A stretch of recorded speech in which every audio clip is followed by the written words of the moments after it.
29 na araw bagong eleksyon 2025. Patuloy ang mga senatorial candidate sa paglalatag ng kanilang mga plataforma sa iba't ibang bahagi ng bansa.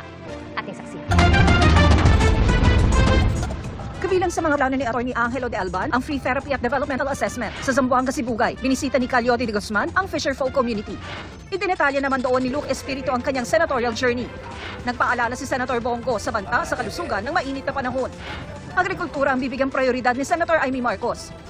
Sa Bohol, isinulong ni Manny Pacquiao ang libreng pabahay para sa mga mahihirap. Ang kaligtasan ng mga Pinoy ang pagtutuunan ng pansin ni Benhar Abalos. Mabilis na internet connection ang isa sa plano ni Senador Francis Tolentino. Nakipag-usap sa coffee farmer sa Lipas City si Kiko Pangilinan. Pagpapaunlad ng lokal na agrikultura ang isinulong ni Danilo Ramos. Kinumusta ni Ronel Arambulo ang mga nagtitinda sa Lipunan Public Market. Nakaisa sa Kabute Festival sa Cavite si Senator Ramon Bong Revilla. Kabuhayan na trabaho ang isinusulong ni Congresswoman Camille Villar. Iginiit ni Bam Aquino ang food security at national security. Patuloy naming sinusundan ang kampanya ng mga tumatakbong senador sa eleksyon 2025. Para sa GMA Integrated News, Tina Panganiban Perez, ang inyong saksi. Mga kapuso, maging una sa saksi. Mag-subscribe sa GMA Integrated News sa YouTube para sa iba't ibang balita. This is Charity Mangubat bringing you the latest from Filipinas 2025, a full survey on the senatorial bets. We ask students on campus who are they bet for the senatorial 2025 and why they deserve to win. Stay tuned for their insights. So good day everyone, I am Christine J. Pipito, third year BSN English, and I am here with a student of Cebu Eastern College to ask some question about the 2025 election, senatorial election. So, your first question, sir, is who's your top senatorial candidate for the 2025 election? For me, it would be Bam Aquino. Why do you believe this candidate deserves to win? Mr. Bam Aquino deserves to win because he gives us free access to education and makes us our tuition more or less expensive. Good morning everyone, we are the group 4 and I am Miss Nunio Barbon with my interviewee here, Emilio Morales, and we are about to have a short interview about who's candidates to win this coming 2025 national elections. Comes the question. The first question is, sir, who is your top senatorial bet for the 2025 election? My top senatorial bet for the 2025 election was no other than Senator Bongo because, as we know, for the past years that we have lots of specialists malasakit programs, we are not confident that he serves the Filipino better towards the more the other senatorials in comparison because he has frequently visited some hospitals, in which for me it makes sense that he will deserve more other than the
program ni Ramos na tabangan ng mga magsasaka ay dili sabihan din sila yung mga magsasaka lang. Kung wala yung magsasaka, di wala ka tayo bawal sa dito. Pero may guro kay halos tanan mga needs na ito kay gikan sa magsasaka. So, medyo lang tabangan. The second question here we have, why do you believe this candidate deserves to win? So as I said earlier, kay ito yung ingon nga tabangan ang mga magsasaka na mapalambo sila. So for me, ako din ang pabukol, madam si Ramos nito kay Juan, yung tabangan ang magsasaka niya. Daghan may ako Juan na mas nang ginahanulan sa tabang niya. So ako kay nang lang tabang, pero napay mas ginahanulan ng tabang, which is katong mga magsasaka. Kaya gamay ra sila kita niya kuhaan dahil ang baligya mas dako ang halin ganit mga consumer. So, kailangan tabangan ng magsasaka. Thank you so much. Everyone, I am Almi Sinapare and I am from BS Ed English section 2 and I am here with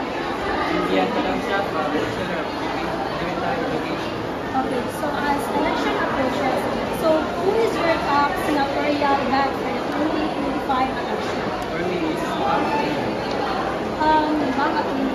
So why do you believe that Bang Aquino deserves to win or to be part of senatorial? maybe kay para siya sa mga kapal college na atang sa siya. Iban mga tao kami